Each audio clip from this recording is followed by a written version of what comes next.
I'm going to do a quick demo and talk through about the gear lever mechanism that I've adopted to use. The last video I took was in the same lay-by, actually a day and a half, 2 days ago, and there was a massive pile of fly tip, but the council seemed to have taken it away, so that's quite efficient of Newport Council. They probably obviously got nothing better to do. But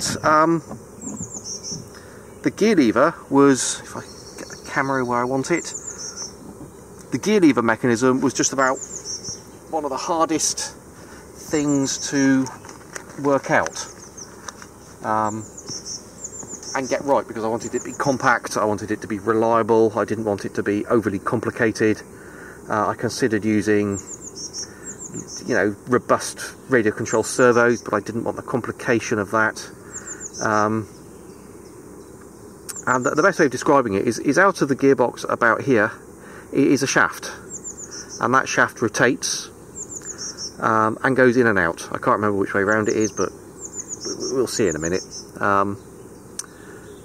And those two movements are on the car gearbox, left and right, and forwards and backwards relate to the twist and the pull, but I can't remember which way round. But anyway, and I decided to treat, instead of trying to get it all out all at once into one kind of gear lever or foot operated thing, I decided to separate the two movements into two different controls. The left and right controlled independently to the forwards and backwards of what would be the H movement of the gear stick in the car. And I've separated those into a toe lever that does the forwards and backwards movement, and then a lever here I rest my knee against, or inner thigh if you're getting personal, against, that simulates the left and right of the gear lever. In its normal use, the gearbox normally rests between third and fourth, so you have to manually put it over to first and second, and then when you let go of it, it rests between third and fourth.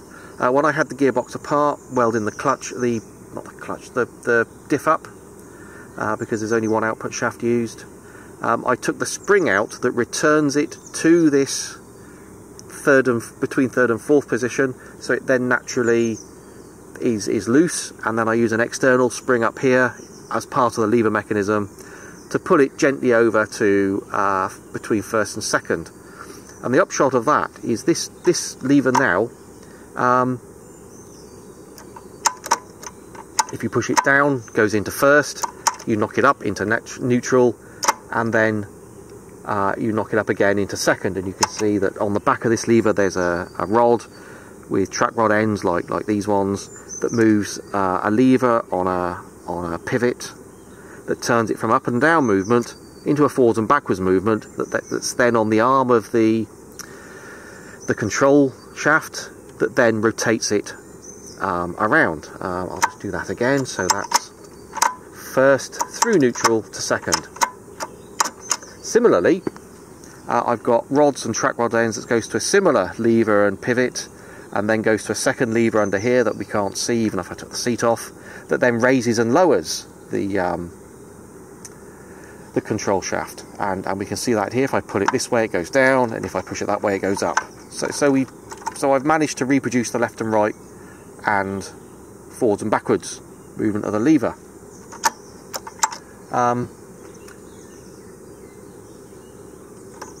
Using a series of, should we say, weak and strong springs, for want of a better word, when it pulls back on this return spring to between first and second, it rests up against a clutch spring of a standard motorbike clutch, and when it rests against that it's quite firm, but it also allows you to pull it, or allows me to pull it this way, and the input shaft drops to the bottom, which means then when I push down on the toe lever I get reverse, and on a 350 to 380 kilogram motorbike that's more useful than you'd think. And after having a reverse on a motorbike, I'm surprised it's not fitted to more of them, especially the big cruisers. And then when you knock it up into neutral, it pops out of reverse into a position to take first and second. Similarly, when pushing it in this way to engage third and fourth, it rests against another clutch spring, which is what I call the hard spring, and then if I push down on the lever again, it engages fifth, which are all of the 5 gears and reverse. And again, you knock it up, it all relaxes into between first and second. So to demonstrate, and this all went wrong on the previous video, if I put it over, we have reverse. Bring it up. Normally the bike's shaking, so I'll simulate that by giving it a wiggle. Down into first, up through into second, back into neutral, across a little bit, down into third, up through neutral into fourth, back into neutral, push it harder, into fifth. And that's how I have achieved the gear change in something that is not too obtrusive. It doesn't poke out, doesn't look out of place, even though it's a big old rat bike. Doesn't look out of place, even from looking at it from this angle. It doesn't poke out. There's nothing there that stands out as being odd, or no odder than the rest of the bike. And that's it. That's changing gear using a car gearbox on a motorbike.